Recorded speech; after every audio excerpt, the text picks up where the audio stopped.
Et racontez-nous quand même ce qui s'est passé lundi. Vous étiez donc dans ce supermarché Lidl à Jaumont dans le Nord. Il y a cet homme donc menaçant avec ce hachoir, ce couteau. Vous décidez d'intervenir? Exactement, en fait, j'ai pas eu de réflexion sur le coup, donc quand j'ai vu asséner des coups à ce jeune homme et à cette jeune fille, la première chose qui m'est venue à l'esprit, c'est d'attirer son attention pour l'éloigner des personnes blessées.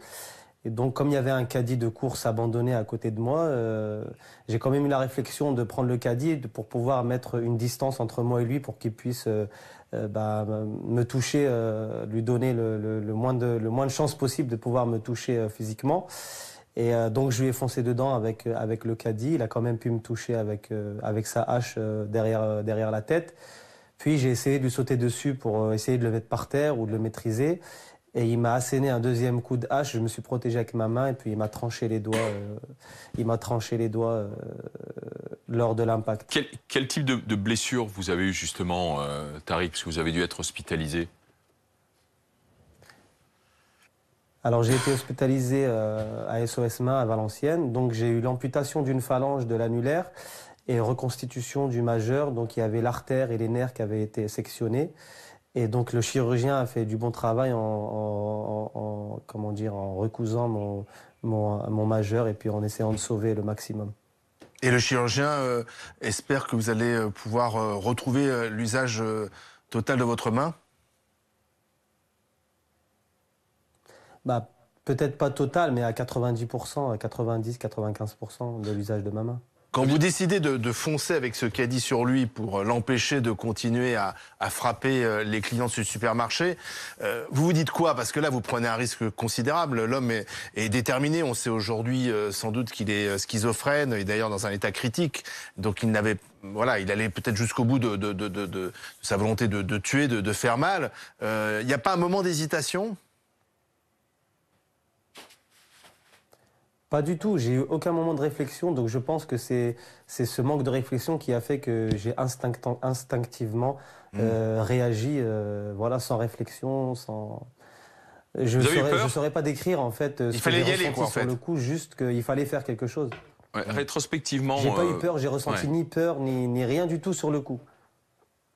Et vous avez reçu des coups, vous avez reçu des coups de fil des patrons et des clients du magasin Lidl?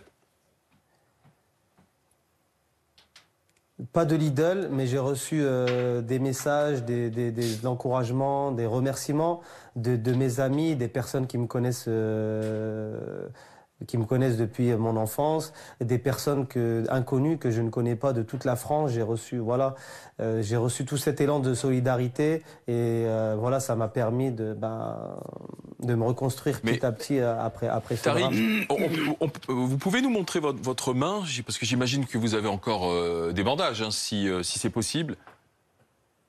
Voilà. Et vous en avez pour combien combien de temps de convalescence encore, Tariq? À mon avis, quelques mois. Et vous faites quoi dans la vie? Quelques mois de convalescence. Quel est votre travail? Alors, j'étais en reconversion professionnelle et j'étais dans l'horlogerie en Suisse. C'est peut-être le moment de faire un appel alors. Si quelqu'un a envie d'embaucher un héros, c'est le moment, allez-y. Peut-être. On fait un appel si une grande manufacture horlogère recherche quelqu'un de motivé, qui est prêt à donner sa vie pour des bonnes causes, je suis disponible. Qui nous écrivent ici à BFM TV et on vous enverra bien sûr les coordonnées. Tariq, si c'était à refaire maintenant avec le recul de quelques jours, vous prendriez la même décision? Je prendrais la même décision, c'est-à-dire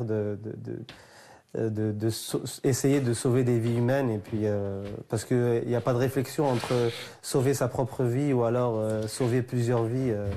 J'aurais eu la même réaction et puis voilà.